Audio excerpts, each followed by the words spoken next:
Global financial markets have been acting very unusual over the last few days. You see, ever since Silicon Valley Bank collapsed, there's been widespread fear about more regional banks experiencing issues, and we've seen major reports come out about Credit Suisse, First Republic Bank, and all the impacts this is going to have on the Federal Reserve, stock market, and crypto over the next few weeks. So in today's video, I want to talk about new information that's come out with regional banks and some of the biggest banks in the world that are going to have pretty dramatic impacts on your money, as well as how this is going to impact the Federal Reserve and the upcoming meeting on March 21st and March 22nd, which is taking place in around 7 days. So let's start off with the overall market, what we're seeing right now. Right now, we've seen that there's a lot of fear about regional banks continuing to experience issues as they're experiencing mass withdrawals and bank runs. Right now, we've seen that an ETF, which represents the U.S. banking industry for regional banks, symbol KRE, has been continuing to collapse. It's down around 25% over the last few days, down around another 2% over the last 24 hours. So we've seen that this was trading at nearly $80 per share just a few weeks ago, now been cut in half to around $40 to $45 per share. And this is because of widespread panic among regional banks. So why this is important, whether you're a crypto investor, a stock market investor, you're invested in real estate, is that right now, one of the best ways to determine what is going to happen with the Federal Reserve in their next meeting, which is on March 21st and March 22nd, is going to be what has been happening with regional banks. So with this widespread fear, it's going to actually influence the Federal Reserve to do nothing, to not increase rates in their next meeting, which they originally were expecting. Prior to all of these regional banks collapsing, all of this fear, there actually was a very high percent chance that the Federal Reserve was going to have a 25 basis point rate hike or a 50 basis point rate hike in their March meeting. But now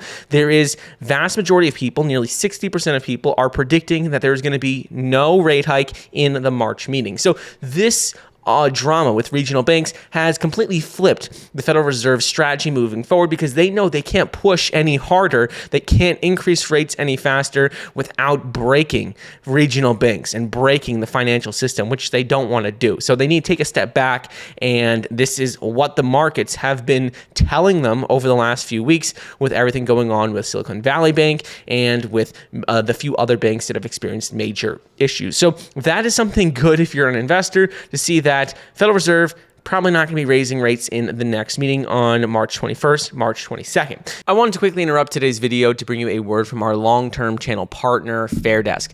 Fairdesk is a cryptocurrency exchange that I've been using for years now and allows you to trade with up to 125x leverage on your crypto trading. I use this exchange for all of my leverage crypto trading, and right now they're actually running a contest between March 10th and March 24th, which is very easy to join. They're giving away 50,000 USDT and Apple products like computers, phones, and AirPods. And all you need to do to enter this is go ahead, use my link in the description, click join now. And if you are already trading on Fairdesk's platform, you don't have to do anything but join. And if you're new, you just have to sign up, join, and it's just based off of your ROI and your trading volume. So it's very simple to do. You can see a whole leaderboard ranking all of the top participants. In addition to this, with Fairdesk, you can easily go ahead and play their arena, which allows you to predict the price of Bitcoin in the future. You're betting if the price is going to go up or down, and it allows you to make some more money.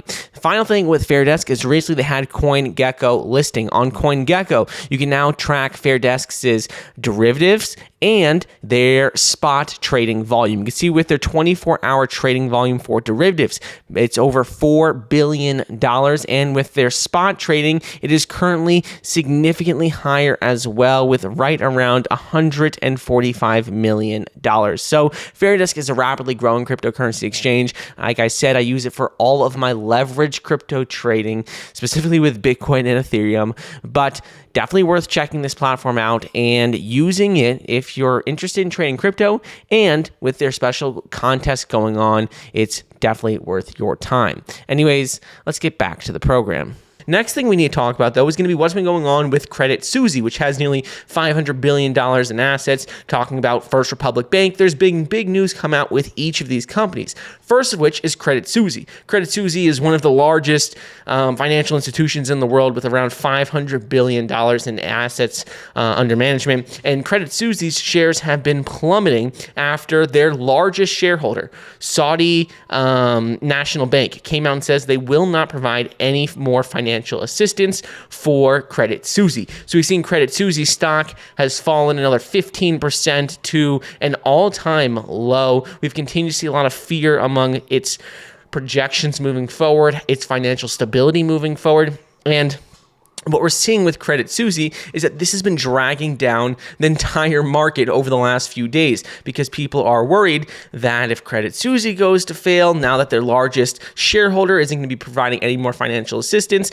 this could just continue to lead to a domino effect for many, especially of the smaller regional banks. What we're seeing is that recently, Credit Suisse, symbol CS, came out and said that they had found material weakness in their financial reporting processes for 2022 and 2021. So that was already bad news. That coupled with the fact that their largest shareholder says that they're not going to be able to provide any more financial help, that was bad news. And then in addition to this, they've seen significantly higher withdrawals of cash deposits, non-renewal of maturing time deposits, and net asset outflows at levels that substantially exceeded the rates incurred in the third quarter of 2022. So all of this news has been bad for Credit Suisse. And while you may just say, this is just Credit Suisse's stock, don't worry about it, it's not just them, because this is seen across many regional banks right now, many large institutions, as there's a lot of fear in the financial sector. So this is something to keep an eye out on, because even though there's a lot of news just relating to Credit Suisse, it's going to have widespread impacts. This is not a small institution. There's hundreds of institutions connected to Credit Suisse with, $500 billion in assets under management.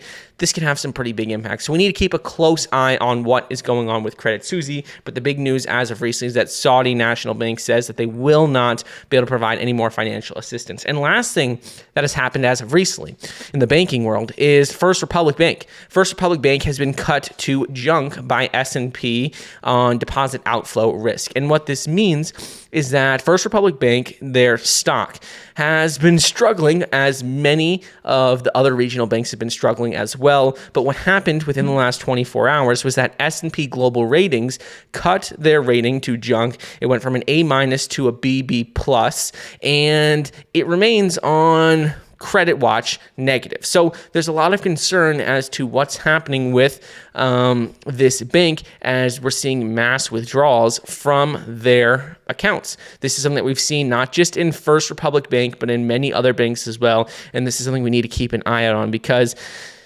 just over the last few days, there's been a lot of fear in the banking sector. And while this is negative, while this isn't good for overall markets in the short term, the only good sign about this is that we know the largest institutions, the largest banks in the world, ultimately long-term are going to be fine.